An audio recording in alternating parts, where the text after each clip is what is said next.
অৰুণাচলী সুৰা জব্দ নগাঁৱৰ অতিৰিক্ত আৰক্ষী অধীক্ষকৰ নেতৃত্বত কঠীয়াতলী আৰক্ষীয়ে চলোৱা অভিযানত 924 কাৰ্টুন অৰুণাচলী সুৰা জব্দ কৰা হয় সুৰা সৰবৰাহত ব্যৱহৃত AA01 KC 6645 নম্বৰৰ ট্ৰাকখন আৰক্ষীয়ে জব্দ কৰাৰ লগতে চালকজনকো আটক কৰে জব্দকৃত সুৰাখিনি অৰুণাচলৰ পৰা কঠীয়াতলীৰ হোজাইলৈ সৰবৰাহ কৰা বুলি জানিব পৰা গৈছে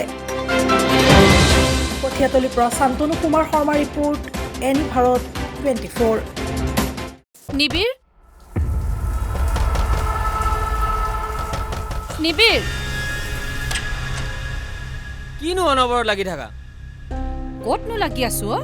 ইমান সময় হ'ল বাথৰুমতে সোমাই আছ তোৰ আজিকালি কি হৈছে বাবা কথা এটাও ভালকে নাপাত